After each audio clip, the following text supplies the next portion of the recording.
We're going to have a lot to say on this next topic here. Let's get on with it, y'all. Let me get my pick up. Yeah. Pick. There we go.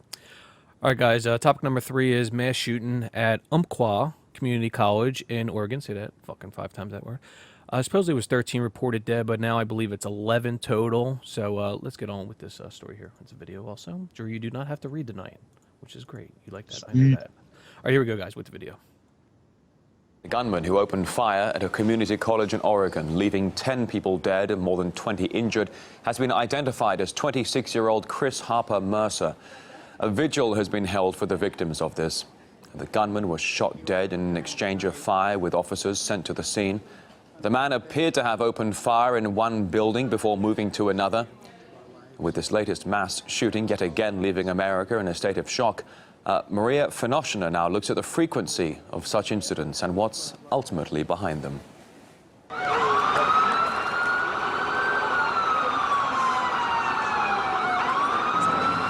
They are in schools, theaters, churches.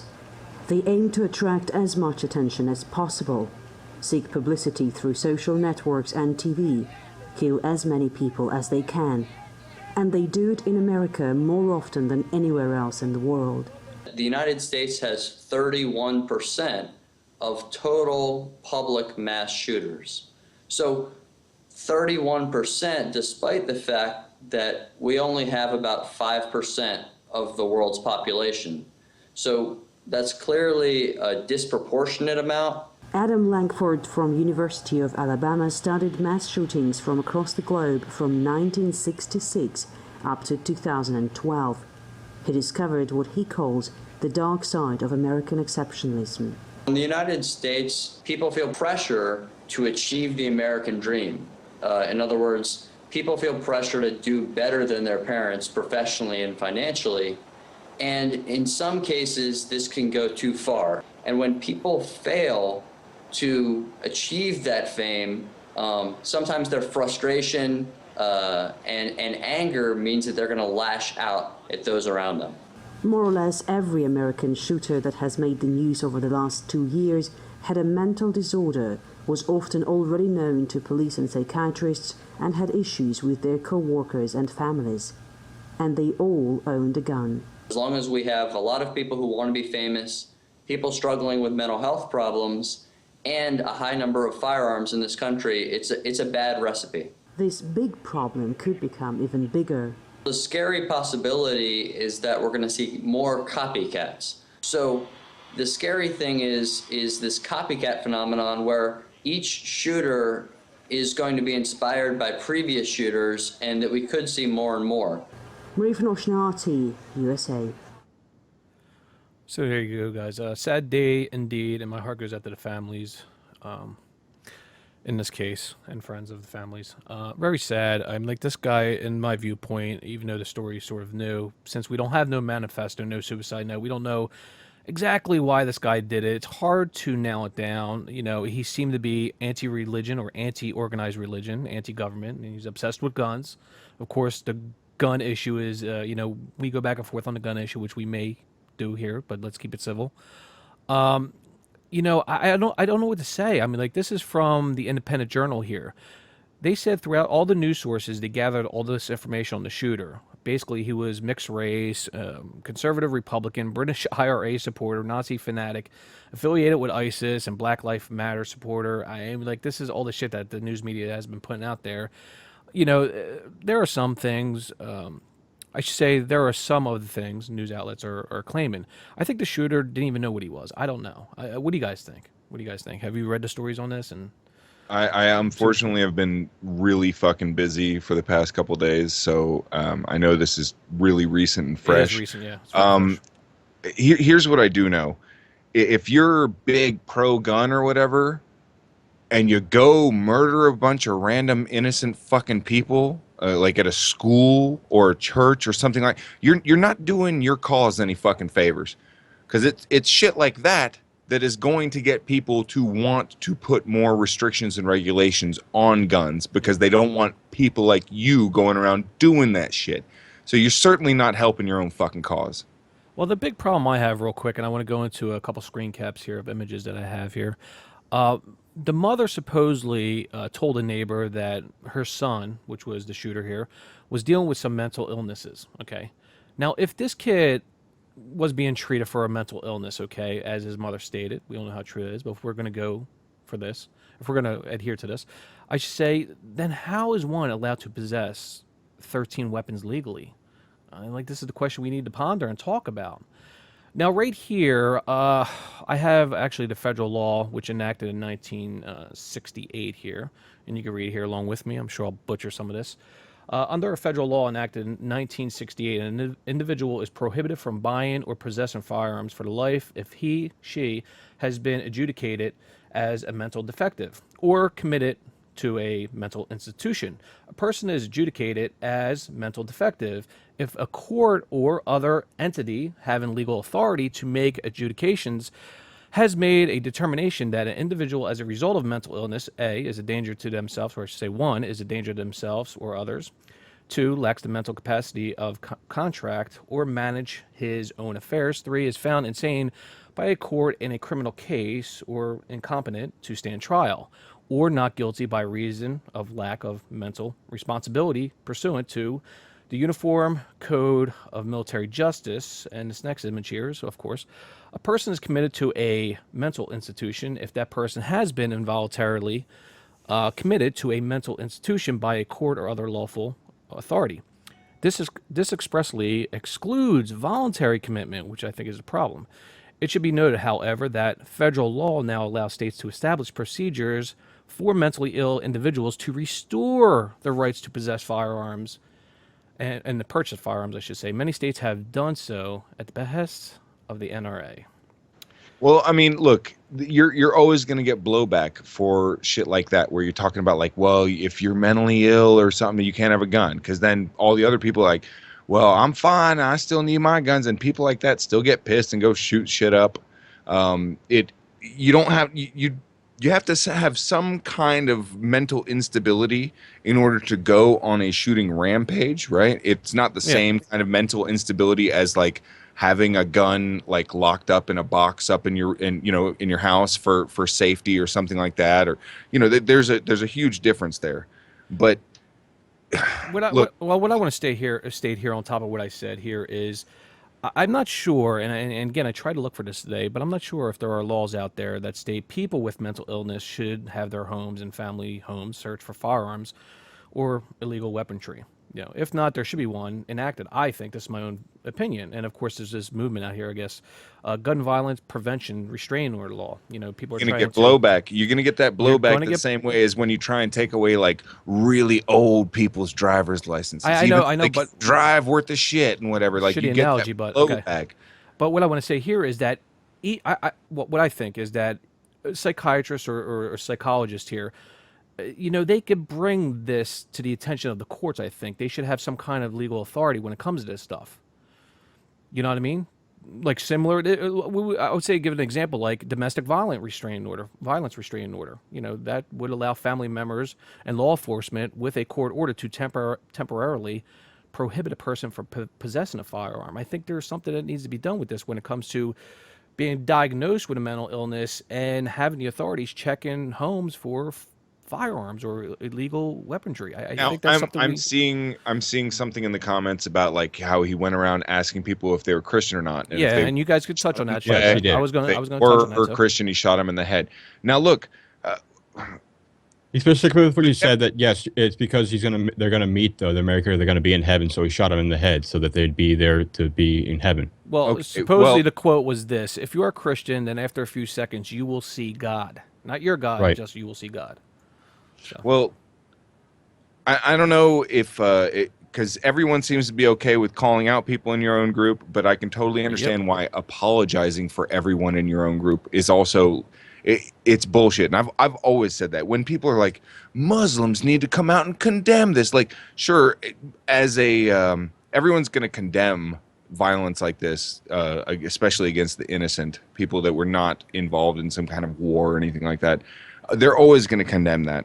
But that doesn't mean that, like, fuck, man, wording this is super tricky. It is. You don't have to apologize personally because someone that met a label that you also share did or said something. Like, I never feel like I'm sad to be an atheist today because I saw an atheist that made a stupid video or something I didn't agree with. Like, no, like you can't just pick a label or something like that and then go with it 100%, because like Joe's talking about, people are all different. People have all kind. Dude, I'll be super honest. Recently, I've been having like some seriously weird, like depressed thoughts. My stomach has like been turning like in knots and shit at work. I feel like out of place and awkward. So, I mean, don't worry, I'm not going to go shoot anyone up or anything like that. I'm not. I'm the kind of guy that'll sit there and just drink a 12-pack and smoke a bowl, and I'll just go to bed. And you're fine, if I'm not feeling A hot. bowl of tobacco. Yeah, the high strain tobacco, but yeah, tobacco. Yeah, tobacco nonetheless. But some other people might handle that totally differently, and if you give them access to firearms, whether it be like the home they live in and their family members or whatever. I mean, shit, the family. If I was a family member of someone that I knew was unstable and I had guns and they were staying in my house, I'd be extra fucking careful with those guns, because I know someone unstable is fucking staying at the house with a fucking gun, and all it takes is one moment where the instability reaches some kind of measure, climax, and next thing you know, you have shit like this happening. And if he had said, "Do you believe in Allah?" and then if they said yes, he let them go, or if any of the details were different like that, this would be such a different story. And I think the story should be guns, killing, fucking, and just violence, like you were saying, mental instability. That's a big point. I don't think it's something you can go like give every gun owner a test for or whatever.